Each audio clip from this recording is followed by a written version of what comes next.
जी हाँ, कॉल जाना शुरू हो गया है। जिस तरह से आपने खुद कहा, इसलिए कोई भी अपना फोन जो है वो बिजी नहीं रखना चाह रहा है और बिल्कुल फोन के पास बैठा, फोन अपने हाथ में उन्होंने पकड़ के बैठा हुआ है कि ऐसा ना हो कि पीएमओ से आई कोई भी कॉल उनसे मिस हो जाए। इसलिए कोई और कॉल्स आज नहीं लिए जा रही हैं। लेकिन मैं जहां पर इस वक्त हूं, मेरी मौजूदगी इस वक्त जगत प्रकाश नड्डा जो कि बीजेपी के राष्ट्रीय अध्यक्ष हैं, और तमाम जो रणनीति है, देखिए अब तो सबको फोन जाने शुरू हो गए, लेकिन उससे पहले जो तमाम मंथन बैठकों का दौर जो चला है वो इसी जगह पर चला है। और ये जो तैयारियां इस वक्त, जो हलचल आप इस वक्त देख पा रहे हैं, ये दरअसल शाम में एक जो रात्रि भोज है उसका आयोजन किया गया है। एनडीए के जो तमाम सांसद हैं वो उसके बाद यहां पर रात्रि भोज के लिए आएंगे। तो इस तरह का आयोजन जिसकी तस्वीरें इस वक्त हम यहां पर आपको दिखा रहे हैं, मेरे विजय आपको तस्वीरें दिखा रहे हैं कि किस तरह से जो हलचल है वो लगातार यहां पर जारी है। लेकिन जिस तरह से आप लोग भी यहां पर बता रहे थे कि देखिए अब वो फोन जाने शुरू हो चुके हैं जो भी संभावित मंत्री हैं, और आज का दिन देश के लिए बड़ा दिन है क्योंकि चुनाव संपन्न हो चुके हैं और अब उसके बाद आज गवर्नमेंट फॉर्मेशन की तैयारी यहां पर हो रही है।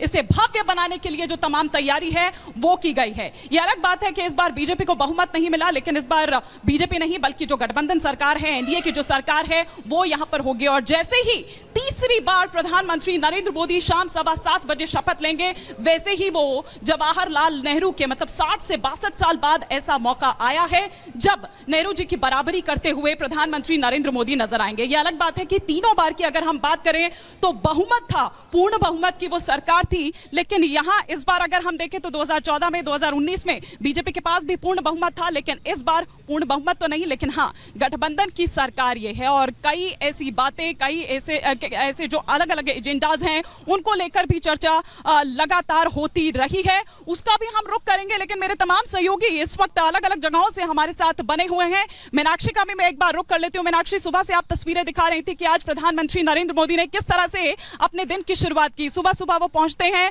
राजघाट बापू को नमन करने के लिए, फिर उसके बाद वो वॉर मेमोरियल भी जाते हैं। बिल्कुल, और उसके साथ ही सदैव अटल भी जाते हैं। और हिमानी, अब चर्चा ये हो रही है कि जिन्हें मंत्री बनाया जाना है, जिन सांसदों को, अब उनसे बातचीत का सिलसिला तो शुरू हुआ है और प्रधानमंत्री के आवास 7 लोक कल्याण मार्ग पर चाय पर चर्चा भी हो सकती है। देखिए, मेरी मौजूदगी यहाँ पर बिहार के मुख्यमंत्री नीतीश कुमार के आवास पर है और बताया ये जा रहा है क्योंकि बिहार में उन्होंने 12 सीटें अपने नाम दर्ज की है, जेडीयू की 12 सीटें आई हैं, और ऐसे में एक जो फॉर्मूला है कि 4 सांसदों या 5 सांसदों पर एक मंत्री, यानी 2 नाम जो है वो बिहार से सामने आ रहे हैं। एक रामनाथ ठाकुर का आ रहा है, हालांकि वो राज्यसभा से सांसद है, दूसरा यहाँ पर ललन सिंह का आ रहा है। और अब देखना ये होगा कि आज शाम 7:15 बजे जब प्रधानमंत्री शपथ लेते हैं तो क्या ये सांसद भी उनके साथ शपथ लेते हैं। कुछ लोग यहाँ पर मौजूद हैं जो कि आए हुए थे मुख्यमंत्री से मिलने के लिए, उनसे हम बात करते हैं। आप लोग मुख्यमंत्री जी से मिलने के लिए आए थे? मुख्यमंत्री जी से मिलने के लिए क्यों आए थे? सबसे पहले ये बता दीजिए, क्या खुशी की वजह है? बधाई देने आए हैं। हमारी सरकार बन रही है एनडीए की, अब तो प्रसन्न है, वो अपनी प्रसन्नता व्यक्त करने आए हैं माननीय राष्ट्रीय अध्यक्ष महोदय से।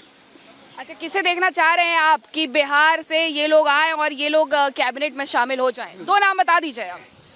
राजीव रंजन जी, और जिसको मुख्यमंत्री जी कहेंगे। ठीक है, तो देखिए राजीव रंजन जी और साथ ही किसी और को भी बना सकते हैं, ये बिहार के लोगों की मांग है। हमारे साथ हमारी सहयोगी सृष्टि जुड़ी हुई है, सृष्टि का रुख करते हैं। सृष्टि, वहाँ क्या हलचल देखने को मिल रही है, किस तरीके की वहाँ से तस्वीरें सामने आ रही है?